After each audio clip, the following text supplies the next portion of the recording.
Bonjour à toutes et à tous et bienvenue dans Cinefiles pour une nouvelle vidéo, une présentation du film Quiet Place ou encore Sans un bruit en français, sorti en 2018, réalisé par John Krasinski. Avec aussi Emily Blunt, donc sa femme, qui joue également dans le film. C'est un projet qui a coûté entre 17 et 20 millions de dollars, dans la vingtaine à peu près. Il en a rapporté 330 environ à l'heure actuelle. Il n'est pas encore sorti dans tous les pays d'Europe, donc il va encore faire plus d'argent. C'est un succès vraiment important, avec de très bons retours critiques. Un succès qui dure 1h30, et qu'est-ce qui se passe pendant 1h30? Eh bien, c'est une apocalypse sous forme de monstres qui sont aveugles et qui déciment n'importe quelle source de bruit, pas forcément humaine, mais aussi les animaux ou des objets. Ces monstres surgissent à la vitesse de l'éclair et explosent la source de bruit.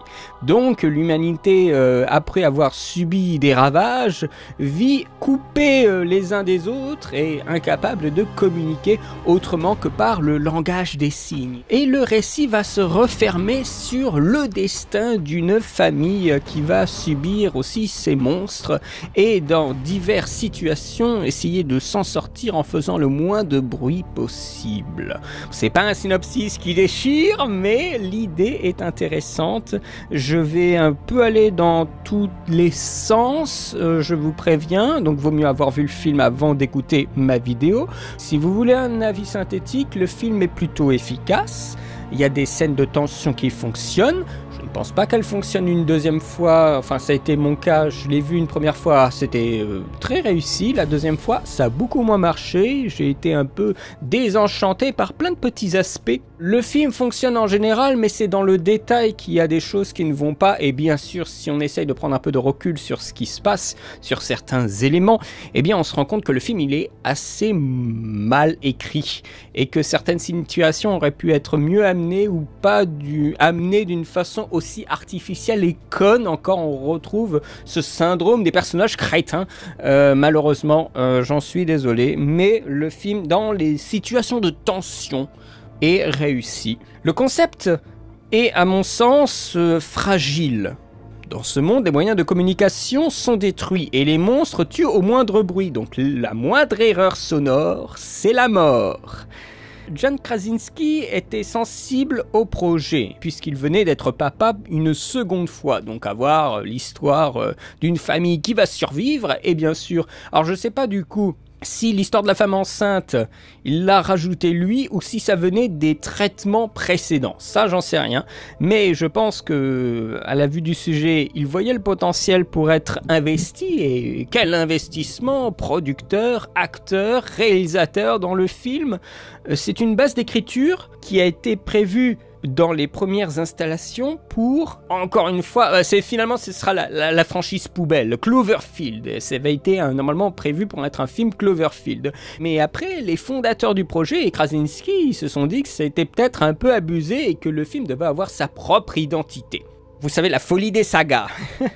Donc voilà, il y a eu un revirement et on a coupé le pont avec Cloverfield, là, qui va faire son film de nazi, là, vers la fin de l'été. Donc le film s'échappe de ça, il a sa propre identité, il est lent, le rythme est lent. J'entends par là qu'il y a beaucoup de plans qui ne sont là que pour présenter un décor, il n'y a pas d'action dans les plans, on ralentit le temps d'action en multipliant les plans qui ne sont là juste pour montrer du décor. Donc ça c'est vrai, ça donne un sentiment. Je trouve que la première scène nous le montre très bien. On a un plan général, puis après un autre plan général, puis après nous sommes en intérieur, puis après encore un autre intérieur, un petit mouvement de caméra et enfin après on commence à voir des humains. Progressivement on montre des choses qui se passent, on prend son temps, on a aussi pour montrer le temps qui passe sans que ça soit rapide, des fondus au noir. Un moment on a une scène de danse la nuit et on a un fondu au noir tranquille et le lendemain nous est montré je crois par un cut, je suis plus sûr, peut-être un fondu aussi, mais donc il y a par le fondu qui est une transition lente, encore une fois un petit effet pour montrer la lenteur, voilà. Ce rythme lent épouse également le décor, puisque nous sommes dans la campagne, on est dans une petite ferme près de la forêt. C'est plutôt agréable d'ailleurs de pas forcément être dans des milieux urbains, mais ici d'être à la campagne pour vivre une existence silencieuse, avec des moments de famille, mais qui sont sous le signe du silence. Par exemple, la mère qui doit un peu éduquer son fils, et donc elle lui fait faire de l'écriture, des mathématiques comme elle peut, et bien sûr l'enfant qui comprend pas trop pourquoi, alors bien sûr il faut l'expliquer, avec le langage des signes. Alors des fois c'est un peu amusant parce qu'elle lui dit oui mais il faut que tu saches tout ça parce que à un moment tu auras besoin de t'occuper de toi et tu auras aussi besoin de t'occuper de moi parce que moi je serai toute vieille avec les cheveux blancs. Et bien sûr elle le fait avec le langage des signes, et donc elle fait, Emily Blunt elle fait des grimaces et c'est marrant, voilà, et tout en étant silencieux, donc on serait presque responsable de faire du bruit dans la salle, mais on pourra aussi vérifier très nettement si le film réussit ses pointes d'humour, puisque normalement personne ne parle dans la salle de cinéma. C'est vraiment un rapport au public qui est différent, qui fait du bien, parce que nous sommes quand même dans un cinéma souvent très très bruyant, avec beaucoup de musique, beaucoup d'effets sonores. Les blockbusters saturent le cinéma de sons divers. Et ici on peut entendre le moindre petit bruit en salle. Donc c'est vraiment une expérience particulière que je vous invite à faire absolument avec ce film-là, tout en proposant une vie de famille, mais post-monstre. Donc on a ces monstres qui viennent attaquer les gens au moindre bruit, donc bien sûr on ne peut pas avoir une vie de famille de la même façon. Je vous parlais du langage des signes, mais ça va au-delà de ça. Quand ces personnes vont manger, eh bien elles n'utilisent pas de plat, mais plutôt des feuilles pour poser les aliments, pour ne pas faire de bruit avec les couverts bien sûr, ou encore les chaussures, ça fait du bruit, donc on a plutôt pieds nus ou peut-être chaussettes. On utilise pour faire un chemin plutôt que se risquer à peut-être faire du bruit sur du goudron ou sur diverses surfaces, eh bien c'est soit du sable, soit de la cendre. Je pencherais plutôt sur du sable, mais parce que de la cendre il faut faire brûler, et brûler ça fait du bruit. Donc je pense que c'est plutôt du sable. Il y a aussi le Monopoly. On a des petits objets en bois qui sont ici plutôt des objets en tissu ou des fruits ou des choses qui ne font pas de bruit, plutôt que voilà les petits hôtels en bois que nous connaissons, les hôtels rouges en bois ou les petites maisons vertes. Bien ici c'est modifié. On prépare aussi une pièce pour protéger du bruit avec ce qu'on peut, hein. C'est une pièce faite avec des matelas, des coussins, du papier comme on peut, pour préparer la venue de l'enfant, du bébé qui lui va crier, donc il faut protéger ce bébé à tout prix. Au-delà de ces séquences de famille, eh bien, le film se structure autour de séquences de suspense. L'intrigue en elle-même est réduite, il n'y a pas de but ou de quête de personnages, ce sont des personnages qui font du surplace et qui vont plus survivre, subir les conséquences de leurs actes que aller vers quelque chose vers un idéal, voilà, vers quelque chose qu'ils veulent atteindre. Ils essayent de survivre. Donc il y a un film qui fait un peu du surplace, qui n'a pas vraiment d'intrigue, de lien, enfin de ligne vers laquelle vont les personnages, je devrais dire, mais plus une réaction aux conséquences, une réaction à diverses choses qu'ils peuvent voir ou faire.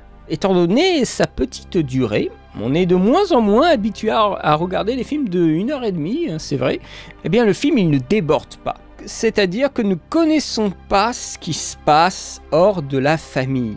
Comment les voisins se débrouillent, par exemple. Parce que la seule fois où ils vont un peu à l'extérieur, on voit que les voisins, eh bien, ils ont des sacrés problèmes, ils sont tous morts. Donc, il y a bien sûr un système de lumière pour montrer qu'il y a des monstres dans le coin. Donc, il y a des lumières rouges qui s'allument pour montrer, attention, il y a une menace. Donc, une communication visuelle, encore une fois, langage des signes visuels plutôt que sonore. On montre aussi que, semble-t-il, il n'y a pas beaucoup de bruit dans la forêt, qu'elle est assez silencieuse, donc je pense que là les bruits ont été refaits pour éviter les bruits d'oiseaux et tout ça, parce que si les monstres sont particulièrement intéressés par les bruits que font les humains, que ce soit paroles ou objets, je pense aussi que les animaux ils ont sacrément subi, on ne sait pas plus que ce qu'ils savent. Donc on referme la connaissance, notre connaissance du monde de la fiction à ce que c'est la famille. On a quelques journaux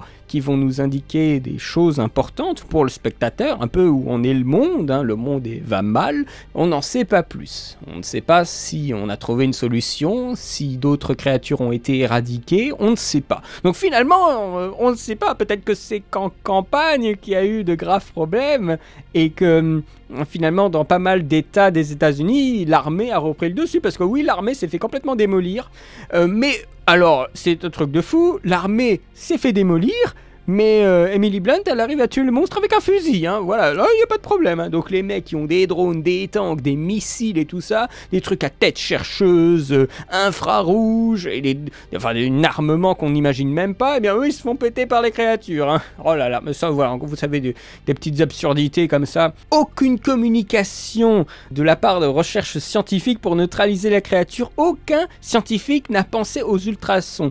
Et un an après, le problème n'est toujours pas réglé. Voilà, il faut accepter ça tout de suite parce que sinon ça va très vite être énervant. Au premier visionnage, il n'y a pas de problème. Ça passerait bien, on accepte l'idée, on ne se pose pas plus de questions. Et au deuxième visionnage, alors là, moi j'ai été très vite désenchanté par plein de petits aspects, dont celui-ci, la logique si simple d'utiliser des ultrasons par rapport à des créatures très sensibles au son, paraît tellement évident et simple à faire. Et l'armée pourrait en quelques mois très vite reprendre le dessus. On ne peut pas proposer ça parce que sinon la menace serait trop vite éradiquée et il n'y aurait pas de film. Le fait qu'elle soit si facilement éliminée par une mère me fait dire qu'il y a quand même un peu de l'abus, une simplicité, une facilité à éliminer cette créature. Il y a une sous-exposition des possibilités d'exploiter leurs faiblesses. Comme je vous le disais, si on commençait à le faire de façon systématique, ça dédramatiserait le film. Il y aurait beaucoup moins d'enjeux, de tension, puisqu'on saurait les leurrer, tout simplement. Alors que toute l'armée s'est fait décimer, on a une famille qui a réussi à survivre. Il faut accepter ce contrat-là, ça permet de rendre unique leur volonté de survivre. Bien sûr, film de survie, ça augmente en plus l'adrénaline de les voir en difficulté, de savoir que oh là là, l'armée n'a pas réussi, donc comment pourrait-il y arriver? Vraiment, on met tout le scénario du côté de cette famille, quitte à faire dans l'absurdité, hein. Vous savez, l'ouïe exceptionnelle de ces monstres varie en fonction du bon vouloir du scénario. Par exemple, quand le garçon fonce dans le champ, eh bien, il fait un boucan de tous les diables avec les feuilles et tout ça qu'il essaye de dégager. Et là, ben, il se fait pas attraper. LOL. Vous voyez, des choses comme ça qui font clairement du bruit et qui sont entendues comme bruyants au cinéma. Eh bien là, hein, là on va pas faire venir des créatures, hein. Oh là là. Et il y a d'autres moments aussi, on se dit tiens, il y a quand même du bruit là, c'est important. Et surtout quand on voit, l'idée c'est que ok, ça fait du bruit, mais quand on voit dans plusieurs scènes que à peine le bruit effectué, que la créature rush, mais avec une frénésie, hein, sur la source, on se dit que là, non, elle prend son temps parce qu'elle s'est dit oh, c'est pas un bruit important donc je vais pas me presser. Non, quel que soit le bruit, la créature fonce. Donc là, pourquoi tout d'un coup elle ne foncerait pas? Elle n'a plus de carburant. Le scénario n'applique pas la règle qu'elle fixe dans la scène de départ. La scène de départ, à part un petit aspect, elle représente tout. Elle représente tout ce que va être le film. Dans les enjeux, dans la mise en scène aussi, c'est vraiment la scène de départ dans le magasin et après du pont, c'est très réussi, ça place beaucoup de choses. Et ça donne aussi une idée de si on va aimer le film ou non. En cela, je trouve que c'est une scène assez forte. Tout le film est résumé dans les 5 premières minutes, à peu près. Mais ce qui fait la différence avec un bon film, c'est, selon moi, le souci du détail. La qualité d'un film se juge au détail de mise en scène, de situation, de décor, de jeu des personnages et de scénario. Et ce film loupe des détails. Des fois des choses qui sont pas... qui sont un peu comiques à regarder. Par exemple, le mec qui se retient de crier et tout d'un coup il lâche la sauce, on se demande pourquoi. J'ai même pas compris pourquoi tout d'un coup il se met à crier comme ça, par pure méchanceté envers le père et son fils. Ah tiens, il passe par là, bah moi j'ai perdu ma famille donc je vais vous faire chier, je vais appeler la créature. Absurde. Non, il semble pas blessé en plus le vieillard, on ne sait pas pourquoi, il a peut-être envie d'en finir avec la vie, donc il s'est dit, là on a d'autres humains à côté, bon on va aussi les faire chier, hein. Enfin c'est vraiment très, en plus il se dresse là, debout, enfin il y a un côté très absurde, un peu théâtral, voilà c'est des choses qui sont un peu choquantes, et on a un truc, c'est le machin qui m'a énervé dans tout le film, c'est vraiment une idée qui est d'ailleurs importante dans le film, mais qui, moi, m'a fait complètement sortir du film. Au deuxième visionnage, c'est le clou dans les escaliers. Alors, ce clou-là, on a Emily Blunt qui descend pour aller chercher du linge, il me semble, et elle remonte avec un énorme sac, une espèce de sac à patates. Ce sac à patates, il fait résistance dans les escaliers, il y a quelque chose qui s'accroche. Alors, elle tire bon coup et on a un clou qui semble se dresser suite à cette impulsion de la mère. Et après, elle doit redescendre un peu rapidement et elle se prend le clou dans le pied. Voilà, et bien sûr, après, elle lâche ce qu'elle portait dans les mains, elle fait du bruit, elle saigne, et bien sûr, elle est enceinte, elle va accoucher, vous voyez, il y a une convergence d'éléments dramatiques qui vont faire que la scène est insoutenable, elle est incroyable cette scène, mais elle est déclenchée par un truc qui n'a aucun sens. Le truc n'a aucun sens parce que d'une part, le clou est planté de façon inversée, c'est-à-dire que l'aplat du clou n'est même pas à l'endroit où on pose nos pieds. Donc on se dit comment on peut planter un clou de façon inversée. La pointe est sur la partie où on marche. C'est complètement absurde. Et ce n'est pas un clou qui était le vestige d'un travail précédent pour, par exemple, ressouder quelque chose ou je ne sais pas. Non, c'est un clou qui est posé comme ça, par le dessous donc, sur la planche, à aucune jonction, à rien du tout, c'est juste un clou qui est planté par en dessous, dans ce qui me semble être un escalier que ces personnages utilisent souvent. Donc pourquoi tout d'un coup ce clou se révélerait être un problème? Absurdité totale. Vous savez, moi j'ai pensé à une scène de Maman j'ai raté l'avion, le premier film Maman j'ai raté l'avion, où on a un des méchants, un des cambrioleurs qui, à un moment, doit monter des escaliers. Alors c'est des escaliers que Kevin a badigeonné d'une espèce de mixture noire qui colle à fond, je sais pas ce que c'est. Et on a le méchant qui enlève ses pompes, qui enlève ses chaussettes et qui grimpe les escaliers. Et bien sûr, dans cette mixture noire, eh bien, il a posé un gros clou, mais un truc vraiment méchant et que forcément le méchant ne voit pas parce que tout l'escalier est en noir. Alors forcément, tu ne vois pas le clou. En plus, la lumière n'était pas forcément au beau fixe et tout ça. Et lui, il voulait vraiment monter, donc il regardait pas trop où il mettait les pieds. Et là, il se prend le clou et il hurle en tombant et tout ça. C'est vraiment marrant, mais là, ça n'a aucun sens. Parce que, honnêtement, si tu vois qu'il y a quelque chose qui fait de la résistance quand tu essayes de monter, bah, tu regardes au moins ce que c'est. Parce que je pense que dans ce climat, et ça fait en plus d'1 an après cette catastrophe, ces gens vivent dans un climat de son paranoïaque, mais puissance 1000, je pense que le moindre petit incident, et on le voit dans le film, devrait accaparer leur attention. Et je pense que typiquement, un espèce de truc dans les escaliers qui fait résistance à ton sac de patates, tu veux au moins jeter un coup d'œil sur ce que c'est. Tu ferais pas comme si ça n'existait pas et comme si « Oh non, je vais remonter quand même, je vais pas regarder ce que c'est. » Aberration. Aberration. Ce clou n'a aucun sens. Ce qui m'énerve, si c'était un petit détail, bon, c'est pas important, mais c'est quand même le déclencheur d'une situation dramatique et en fait de toute la suite.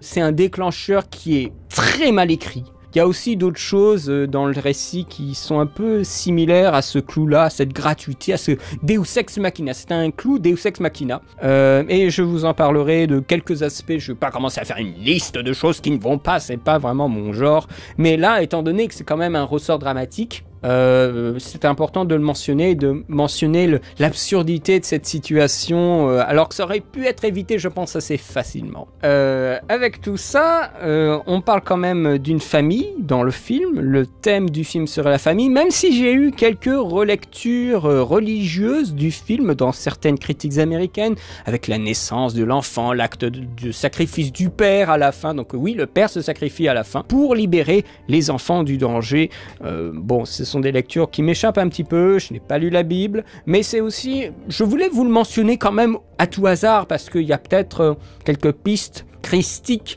ou en tout cas au niveau de la Bible à avoir quand on regarde certains films américains. Il serait d'ailleurs très intéressant de s'y pencher, mais bon, ce n'est pas mon affaire, mais je voulais quand même vous le mentionner. Au-delà de ça, c'est un film qui prend un sujet d'horreur, ou d'épouvante, on va dire, mais qui n'est qu'une excuse, un écran de fumée pour parler de famille. C'est ce qui intéressait le plus le réalisateur.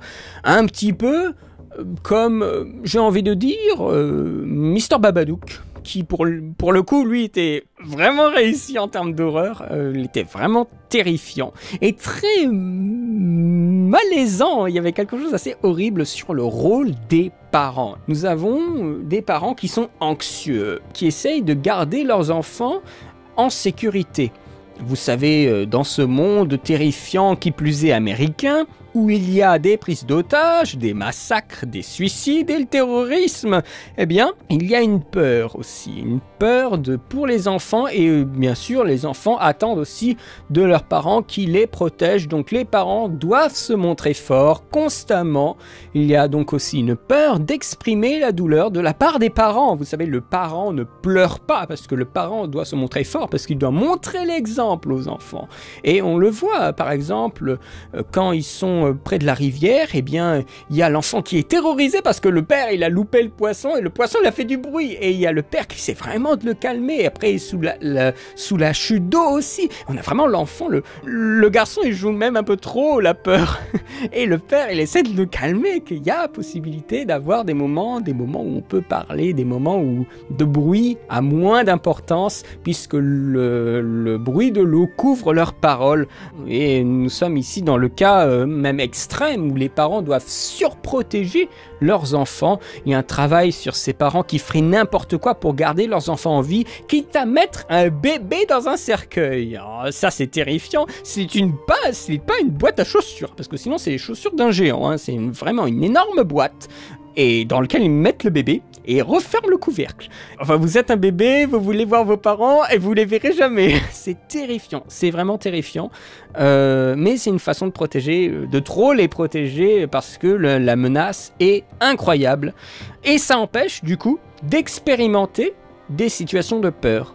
Je parle des enfants là, et du coup ça réduise leur moment d'opposition à l'adversité. Et finalement, trop les protéger, c'est aussi ne pas les préparer au danger et aux déceptions. Là on peut renvoyer à la culture américaine, mais aussi chinoise, hein, sachez-le, de l'enfant roi, de l'enfant tout-puissant, dont les désirs seraient mis au-dessus de ceux des parents. La fameuse génération de tu es spécial, hein, n'est-ce pas? C'est évoqué d'ailleurs dans un des épisodes de Mes chers contemporains de Usul, c'est cette génération-là, et je pense que le film parle aussi de ça, hein. J'avais regardé quelques articles sur une approche psychologique ou sociale du film, puisqu'il est sorti il y a un petit moment aux États-Unis, donc il y a eu le temps d'y avoir quelques articles, et c'est vrai que le rapport de famille, c'est un film, comme l'a dit Krasinski, sur la famille, donc il y a un discours social psychologique sur la famille américaine dépeinte dans le film qu'on peut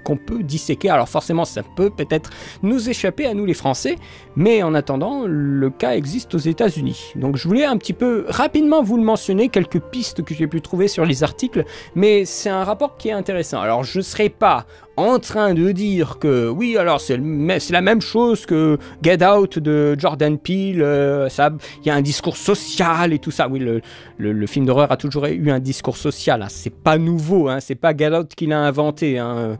Je comprends pas que les gens se fichent comme ça autour de ce film, alors qu'il y a plein d'autres films avant qui avaient déjà un discours social, voire même bien plus violent que celui de Get Out. Mais bon, hein, vous savez, Internet.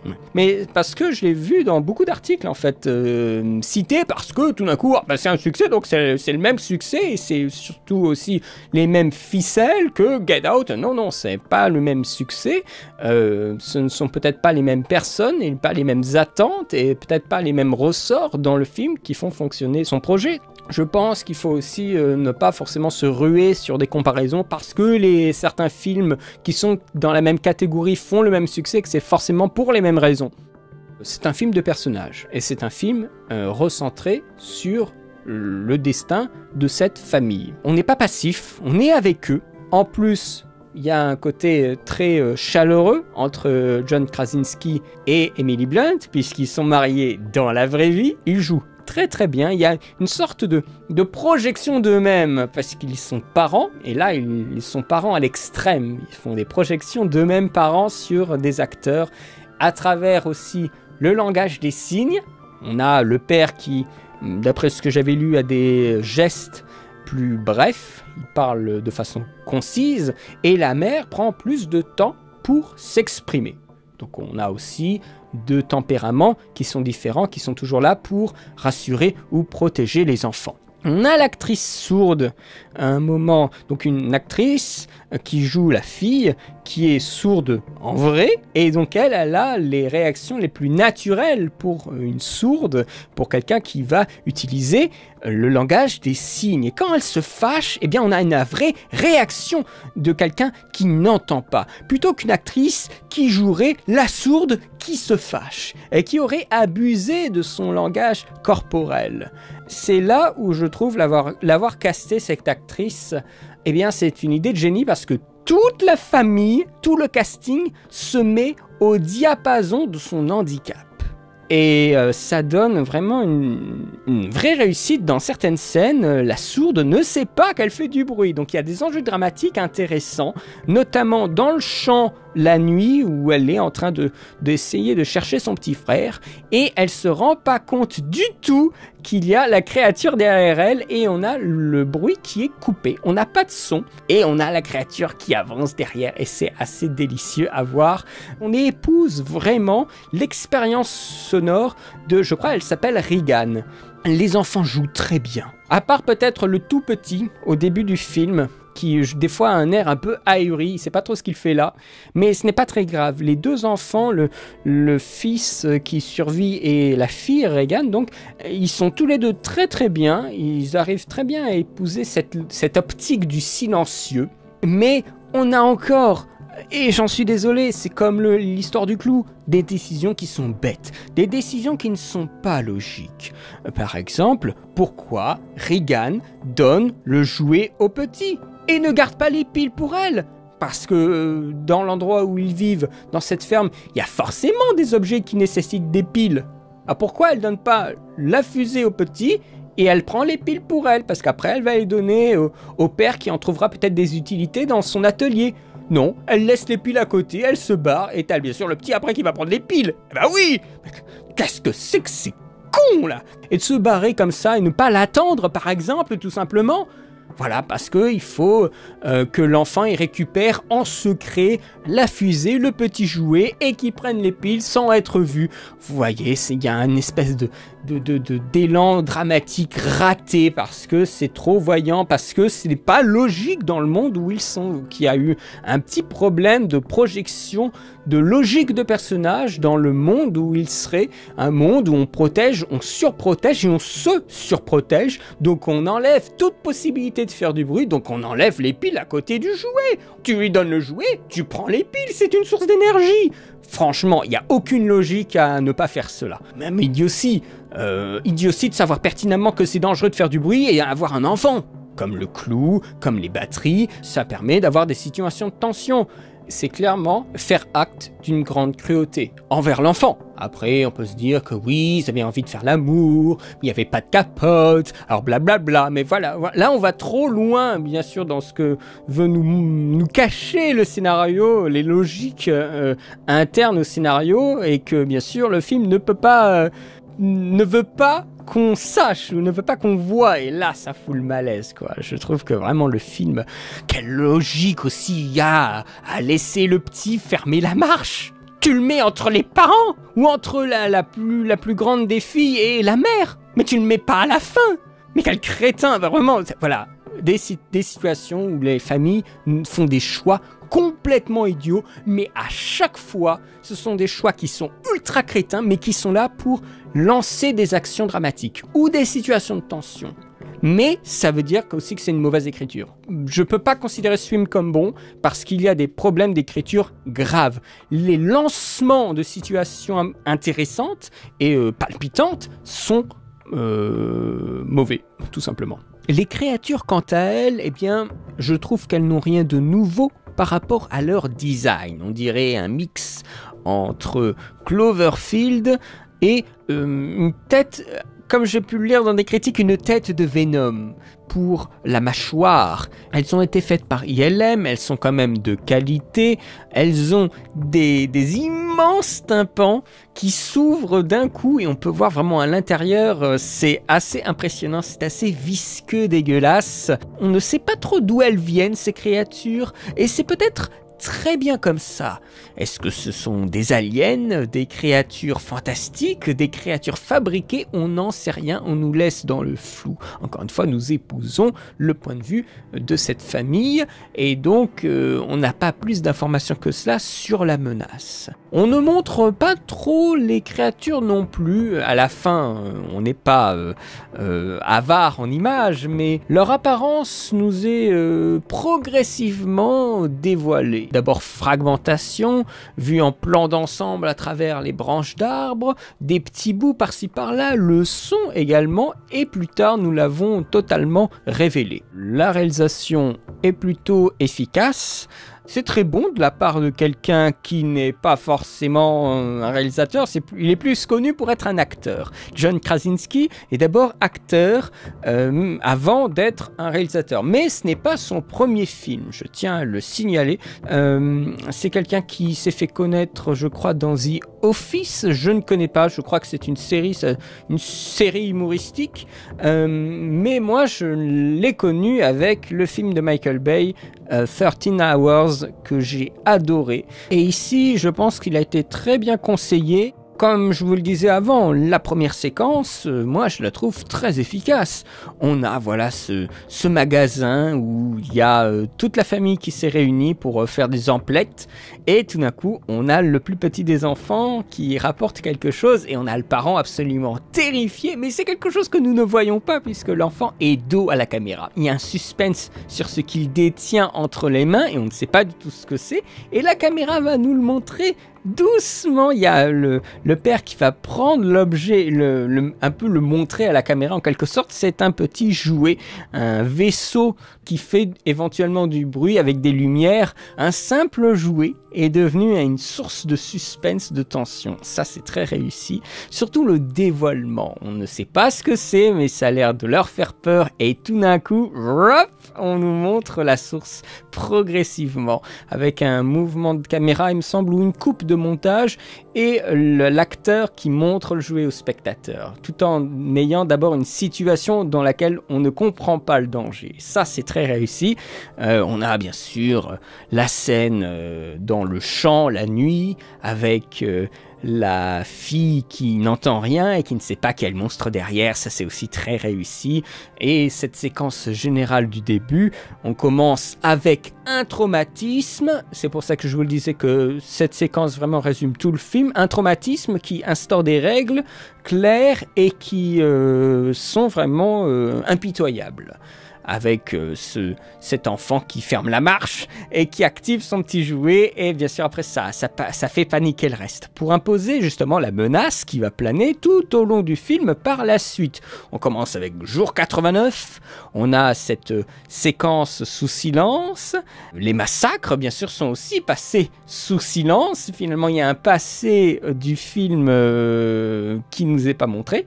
Après, pour réduire ce spectaculaire, parce qu'il n'y avait pas de budget aussi, faut dire ce qui est, je pense que Michael Bay ne l'aurait pas gêné de faire quelques explosions, mais voilà, on nous passe sous silence les massacres, on l'évoque dans des journaux. On a ce traumatisme, cette perte de l'enfant, et puis un nouveau carton, jour 400 et des poussières, et hop, nous allons enfin aller dans le cœur du récit. Ce récit n'est pas filmé en numérique, il est filmé en 35 mm. Le réalisateur avait dit qu'il était particulièrement intéressé par le travail de lumière que pouvait proposer la pellicule par rapport au numérique. C'est vrai que dans la scène du magasin, je reviens toujours à cette première scène, mais c'est vrai que celle-là, elle m'a bien prise. C'est plus après dans les cadrages et le montage qu'il y a des enjeux qui sont réussis ou non. En interview, le mec semblait être très conscient de son film, de ce qu'il faisait, et ça c'est plutôt cool, et je suis content pour lui, parce que ça lui permettra de développer peut-être une nouvelle fibre de réalisation, avec peut-être d'autres projets. Ce qui se passe dans le silo à grains est, je trouve, plutôt efficace aussi. Il y a beaucoup de scènes qui fonctionnent sur le regard. On a par moments l'impression de voir un peu un western. Je trouve la façon dont on filme les lieux. On filme la ferme avec plein de petits détails dans le décor. Mais je trouve que, dans un sens, ce n'est pas surprenant. Parce que, à la production, ils ont quand même le soutien et les conseils d'un réalisateur américain qui est plutôt coté, c'est Michael Bay, qui lui, même si voilà, il aime bien faire exploser des choses, c'est quand même un réalisateur qui connaît son métier, c'est quelqu'un qui est assez efficace, c'est quelqu'un qui sait bien, je pense, soutenir des projets. Alors je pense que suite à 13 Hours, il devait bien s'entendre avec le mec. L'idée d'avoir Michael Bay à la production, ça peut laisser échapper des petites idées dans le film qui sont peut-être pas les bienvenues. Je pense par exemple au dernier plan du film, avec la Emily Blunt badass qui recharge son fusil, un bruit absolument assourdissant. Alors là, tous les aliens de la Terre, ils sont allés la voir. Hein. Un plan badass un peu ridicule par rapport à la teinte émotionnelle générale du film, dramatique, apeurée, et elle, tout d'un coup, ah bah oui, bah on a perdu notre mari pour tuer une créature, bah il y en a 3 qui arrivent, bah on va se les faire. C'est un peu ridicule, mais je pense que avec ce long métrage-ci, je crois que c'est son 3e, c'est plutôt efficace, ce n'est pas audacieux, il n'y a rien d'audacieux, oh là là, le travail de son, il est audacieux. Non, c'est un travail de son qui est normal, hein. Sauf qu'on a dans un environnement où il y a moins de bruit et il y a un peu moins de musique, mais il n'y a rien d'audacieux. Alors c'est peut-être le parti pris par rapport à ce qu'on fait en ce moment qui est audacieux, oui, mais encore ça, c'est parce que les gens sont habitués à des productions qui sont très très très bruyantes. Mais si vous allez un peu dans le cinéma indépendant, il n'y a pas de la musique à tout va, les sons sont plutôt limités, et justement il y a des travails qui sont plutôt intéressants. Je trouve que ce film n'est pas audacieux, il n'est pas révolutionnaire ou je ne sais trop quoi, mais c'est tout simplement bien fait, les effets marchent. Le silence installé fait le boulot. Le bruit, c'est la mort. Et donc, on va donner une saveur particulière à ce bruit. Le tournage a été silencieux, très silencieux pour pouvoir capter les sons en vrai, ce que faisaient les acteurs, les bruits de pas, puisque dans beaucoup de productions américaines, on refait le son pour tout doper. Souvent parce qu'il y a beaucoup de bruit sur le tournage, que les effets sont là pour être présents visuellement, mais non pas le son que voudrait le réalisateur. Donc on dope tout ça d'une façon spectaculaire en post-production. Ici, ils ont essayé, étant donné qu'il n'y a pas des explosions à la Michael Bay, ils ont capté le son en direct, ce qui n'est pas du tout dans la culture son des Américains. Ça, tous les ingénieurs son vous le diront. En France, on a plutôt tendance à capter le son en direct. Et on a le savoir-faire pour le faire. En Amérique, c'est pas forcément le le cas. Après, bien sûr, ça dépend des sujets, des productions. Nous sommes tout à fait d'accord. Mais ici, ça semblait être extraordinaire, la façon dont il en causait, le Krasinski. Donc je pense que ça devait pas être commun. Ils ont capté les sons en vrai, et après, ils ont amplifié certaines choses en post-production. Je pense que ce travail de son nous permet de prendre conscience qu'on vit dans un monde très bruyant. J'avais lu une critique qui parlait du silence au cinéma, et je vous l'avais déjà évoqué un peu plus tôt dans la critique, c'est très juste. On rend le film silencieux, ce qui nous permet de forcer ce silence sur le spectateur. Le silence rendra le spectateur conscient de son propre bruit. Ça nous forcera donc, en salle de cinéma, à faire attention. Et le moindre bruit dérangeant, tout le monde se tournera pour regarder d'un air sombre la personne qui est en train de manger son popcorn ou regarder son portable. Le travail son est donc important, le mixage aussi. On a des passages par exemple avec les écouteurs. On passe d'une musique intradiégétique dans la fiction à une musique extradiégétique. Elle englobe, elle va au-delà de la réalité fictive du film. C'est un peu l'idée, un peu moins bien faite qu'on a dans Les Gardiens de la Galaxie, quand on a le Star-Lord qui met les écouteurs avec sa musique dans l'oreille de Gamora. Et bien ici, voilà, on a un peu la même chose, mais c'est plus intéressant puisque la femme descend voir son mari, elle a déjà la musique en tête. Donc elle est déjà dans une osmose musicale et va faire partager cette osmose musicale à son mari. Il commence à danser, mais le mari n'a pas encore la musique.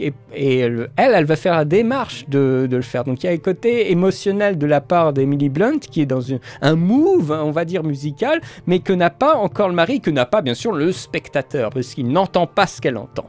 Il y a une sensibilité à rebours que va épouser après le personnage masculin et le spectateur qui est plutôt bienvenu. Je trouvais que l'effet tout autour de ce son-là, de musique, est plutôt intéressant. On fait aussi entendre des sons dont on n'a pas l'habitude.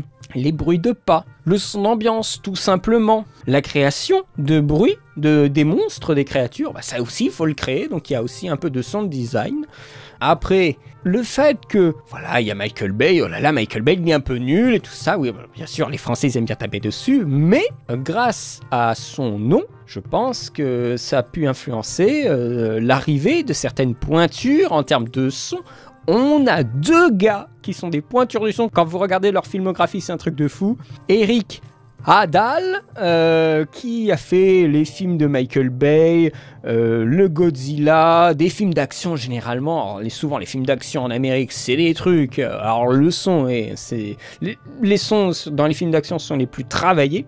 Et on a Ethan Van Der Ringen, qui est quelqu'un qui a fait les sons des films de Peter Jackson et aussi les films de Michael Bay. C'est vraiment deux grosses pointures du son qui ont pu vraiment donner une expertise, une saveur au son de ce film. Je voulais vraiment mentionner leur nom, en tout cas vous évoquer qu'il y avait vraiment des gens très pointus derrière le son de ce film. L'un d'eux disait en interview que c'était un film silencieux comme si on était nu, comme si le film était nu. Par rapport justement aux films d'action qu'ils ont l'habitude de faire. Et il faut donc balancer l'ambiance sonore plus subtilement. Après, ça n'empêche pas d'avoir des absurdités, parce que c'est un peu les codes du film de ce type-là. Les jumpscares putassiers qui sont un peu ridicules. J'entends certaines critiques qui disent qu'il n'y en a pas. Il y en a. Ils sont, on va dire, corrects. Mais il y en a qui sont un peu débiles, qui sont ultra bruyant, il y en a qui se voient à 10 km et on se demande à quel niveau de saturation ils vont nous le foutre. Moi je pense particulièrement au vieillard qui crie dans la forêt. Tu sens qu'il va crier, tu sens que ça va péter le tympan et ça ne loupe pas. C'est très très violemment bruyant, je trouve, avec une grosse musique derrière. C'est waouh. Enfin, tu dis oui, bon voilà, il y a de la subtilité, mais il y en a pas aussi. Hein. C'est au gré du scénario, hein, cette affaire-là. Il y a un travail de mixage, il y a un travail de son, mais il y a aussi un travail sur le silence total, puisqu'on va faire expérimenter au public ce que Megan entend, épouser la perspective de cette fille sourde.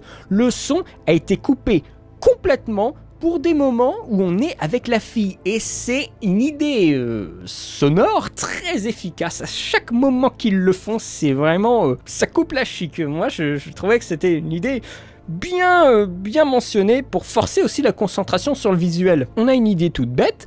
On a, voilà, c'est cette famille. Encore une fois, pour cette scène de début, hein, il n'y a pas photo, c'est la meilleure scène. Ils sont en train de se balader sur le chemin. Ils vont arriver près de ce fameux pont où il y a le traumatisme. Et on a un plan sur chacun d'eux, centré, qui est en train d'avancer. Et on a le père, on a la mère. Et on a tout d'un coup la fille et on n'a pas de son. À chaque fois, on a le père avec du son, la mère avec du son, et elle n'a pas de son. Et donc visuellement, et aussi au son au final, qu'il n'y a pas de son, ça va nous donner une information, le fait qu'elle n'entende rien, qu'elle est sourde. Et ce n'est pas simplement, on parle le langage des signes pour ne pas faire de bruit, c'est aussi pour s'adapter au personnage féminin de Regan. Il y a vraiment une bonne atmosphère et ça passe par le son. La musique est quand même présente. Alors la musique, il n'y en a pas beaucoup, à part pour des moments dramatiques. Le compositeur Marco Beltrami travaillait avec les monteurs son pour que sa musique n'interfère pas trop avec le travail de son pendant le film. Mais elle peut poser problème puisqu'on rend sensible le spectateur au son. Donc à des moments, c'est peut-être malvenu ou trop bruyant parce que tout simplement on rend le spectateur sensible au son par rapport à ce que les créatures entendent. Donc des fois la musique vient court-circuiter cette idée de concentration sur le son. Au final, c'est un film qui est bien exécuté, assez soigné. Mais avec du recul, au deuxième visionnage, le scénario a plein de problèmes, son concept est très fragile. Je trouve que c'est un effort, un vrai effort, mais qui est incomplet. Mais c'est quand même, ça fonctionne, je lui mets un 13 sur 20. On a échappé au pire, un rattachement à l'univers de Cloverfield. C'est un film qui est plutôt réussi, voilà, vous savez, je ne suis pas très film d'horreur, mais je suis bien content que ce film fasse quand même un succès et ça permettra à ce Krasinski de peut-être être propulsé dans des sphères du cinéma qu'il ne soupçonnait même pas avec un succès comme ça. J'ai terminé ma critique, j'espère qu'elle vous aura plu. N'hésitez pas à me dire ce que vous en avez pensé. N'hésitez pas à commenter dans l'espace de commentaires sous la vidéo, de me faire un retour sur ce que j'ai dit, sur cette histoire de clou. N'hésitez surtout pas. Quant à moi, je vous remercie d'avoir vu cette vidéo. Je vous souhaite une très bonne journée, une très bonne semaine et à très bientôt pour de nouvelles vidéos. Allez, salut!